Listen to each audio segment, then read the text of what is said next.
So y'all wanted a story time, bitch.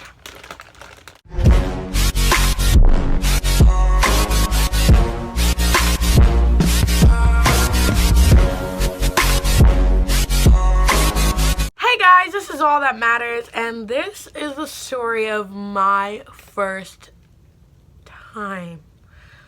Wow. So I am going to tell you guys all my juicy details except the dirty ones, because I am trying to become a YouTuber and I don't want nobody to unfollow me. So now let me tell you, I was 15. I wish I would have kept my virginity. I wish I would have lost it to the right one, and I would still have it because nobody has been the right one. So I was 15 when I lost it, and pretty much it was probably the worst experience of my life. And I've been through some rough crap, but that was terrible. So anyways, at this point, I was 15 and I was super, I wanted to go on my first date. I was in foster care and I had no experience with boys, and I was just like jumping from foster home and foster places like that, and it was terrible, I got really boy crazy. And I was like, I want a boyfriend. I want to be touched. That's disgusting to say like that, but I'm not lying. That's how boy crazy went for me. So I actually was in love with this man's brother. I was in love with him. So the guy that I already showed you his Facebook. His name is Shane, and the brother, his name is Brandon. I was in love with Brandon, completely. He's the ugly brother, to be honest. And everybody was like, "Why are you in love with Brandon? Do you not see Shane?" And I was like, "Well, yeah. I mean." The even worse part about it is that Shane liked me, and at that point, I remember one time he was like, "Why do you like my brother?" And he looked at me, and I was sitting there, and, I was like, he's like, "I don't really know what to tell you, sir. You might be the cute one to everybody else, but when you're in love with somebody, they become less ugly, like I've been saying, bitch." So, I did turn down the cute brother at first. I did turn down Shane. And Brandon did not like me. He was very mean to me. And maybe that is where the obsession with guys who treat me like trash came from. And I should know better. Yes, she is eating a chip. And she does very well with it. So please don't judge me. Anyways, so I'm sitting here like, I'm in love with this man that... I think I'm in love with this man. I'm only 13 when I was only 13 when I met Brandon and Shane. I was only a child. And they technically were too, but they're both like 2 or 3 years older than me. And I was in love with Brandon, and I was like, And so Shane, I don't know how it happened, but I remember I was always in touch with Brandon. I was actually like his pen pal when he was in like jail and stuff. Please don't judge me, okay? I had an obsession. I was there for the boy, okay? Anyways, so when I first, got in contact with Shane, it was because I was dating this guy named Jordan, and, he said that he got me pregnant to a lot of people. One, I was 15. Two, I was still a virgin. I'm just confused. So he said that about me, and I was like, no, everybody's believing this thing that didn't happen. And one day, the day that it happened, Shane called me up and was like, "Hey, Michaela." I was like, "Hey." I was like, "How are you? How's Brandon?" He was like, yeah, Brandon's great, but I want to talk to you. Like, so, Jordan, right? He said he got you pregnant. Is that true? I was like, "You too, huh?" I was like, "No, I'm not pregnant. I've never even had sex before." You know what I mean? And the phone got real quiet for a second. He was like, "Oh, want to hang out?" I should have hung up. I shouldn't have been stupid. I didn't even know what was going to happen. I genuinely thought maybe he just wanted to hang out and comfort me because this guy was lying on me. But no! I was like, "Yeah, sure, when?" Tomorrow. this is so you know. Tomorrow, okay, I'm gonna pick you up. Yeah, totally. I can't wait. Thanks. Bye. Bye. So the phone call was a little bit uglier than what happened, but that's okay because it's not the real phone call.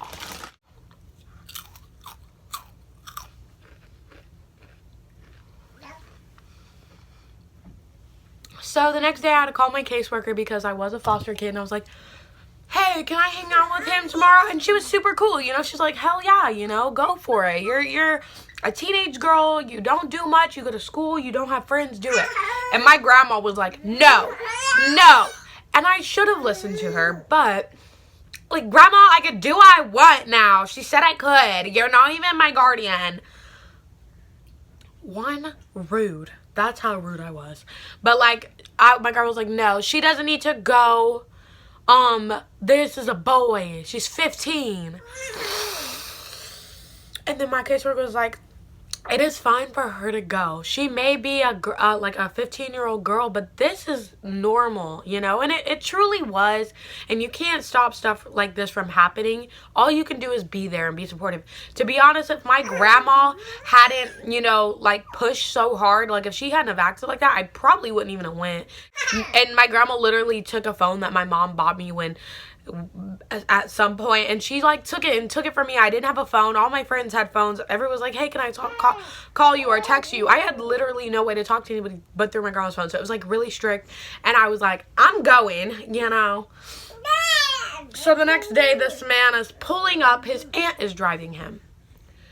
Let's get into the juicy stuff.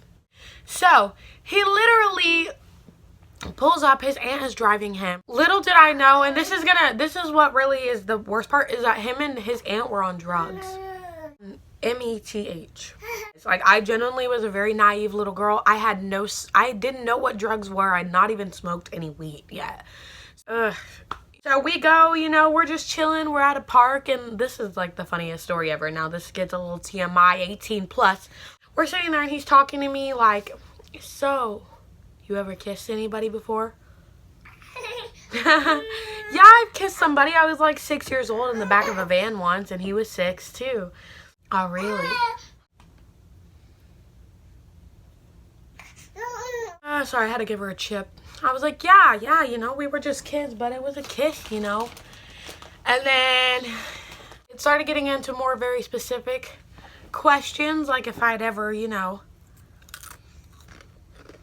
touched my own playground before. And I said, at 15, no cap, I looked him straight in his eye, and I said, no. And I remember that my fingers twitched. TMI. My fingers twitched. And he was like, he looked down and he looked back at me. He looked down, he looked back at me. He started laughing. I was like, anyways. So after that happened, you know, we got back into the car and he said, do you want to spend the night with me? And I was like, hell's yeah. Knowing damn well I had a fucking curfew and I was already past it. I was supposed to like be hanging out with him at McDonald's. Well, I ended up skipping out on the McDonald's thing, obviously. So he was like, we're gonna go get a hotel tonight. Me, you, and my aunt. Alright. In the back of the car, we were driving to go get the hotel. He puts his arm around me, you know. I'm like, oh. So how's Brandon? You know, I leaned into him and I kind of forgot about Brandon and that kind of... Anyways. And then we get to the hotel. And I remember we stood on the side of the hotel for like 1,000 minutes. And it was the first time I ever made out with anybody. The butterflies were real. It felt great. Making out used to be so fun. I'll tell you that much. The making out part, at least. You ever read a book where it was like, his kiss left my lips really swollen? After kissing him for like 35 minutes, almost, it felt like an hour. It really did. We were kissing for so long. I remember my lips being like... Anyways, so we go back inside, you know. His aunt, guys... First of all, there's 2 beds, and you're telling me that you want to, oh God. So his aunt is asleep, and I'm like, you know, he's trying to touch me and stuff. We're laying in bed together, he's trying to touch me, and I'm like, I don't want to do that, because no, there's a lady next to us. And he's like, don't worry, she's asleep and she will be for a while. She was asleep all day the next day too. Traumatized. Ugh. So, you know, he was skipping most of his details. He basically has me in every fucking position but missionary, which is what we should have done. And then my punani starts hurting, and I look back at him, because you know we in that position. I'm like, and I ask him straight up, I'm like, can we please be done? He's going for hours, and it shouldn't be like that. I'm a virgin. It should have been great and easy. Well, he was on meth. If you know things about meth, there's no, they can't finish, and my shiz is all freaking burnt down. I'm like, no. Can we please be done? And he looks at me and he's like, yeah, are you good? Sure, I'm good. And I go lay back down, and I remember I sit back up, and I'm like, I'm holding back tears, and he's not paying attention to me. I'm like, this was terrible. This was the worst idea ever. Okay, so he's standing in the picture I'm about to put over here. So he's in that picture. I'm in the background with the tank top on, wearing my favorite white pants, going like this, like pretty much. And you can't really like see in detail, but I'm like holding back tears. Bitch, I am sad. The worst stuff that happened is he didn't ever lay in the bed with me. I woke up the next morning, he was gone, and his aunt was still there. What am I doing in this hotel with this man? You know what I mean? Exactly. So the next day, I call my mom crying. I'm like, Mom,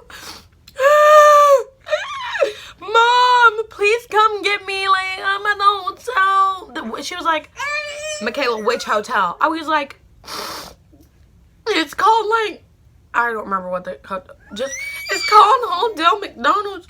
She was like, which one, Michaela? What area? And I tell her like, probably somewhere in like Blue Springs or Kansas City. And she's like, Michaela, oh my God, I'm right down the street from you. I'm in the hotel, two like hotels down from you. Are you kidding me right now? I was like, will you go get me? So literally like 3 minutes later, she picks me up. Literally like 3 minutes later, she picks me up.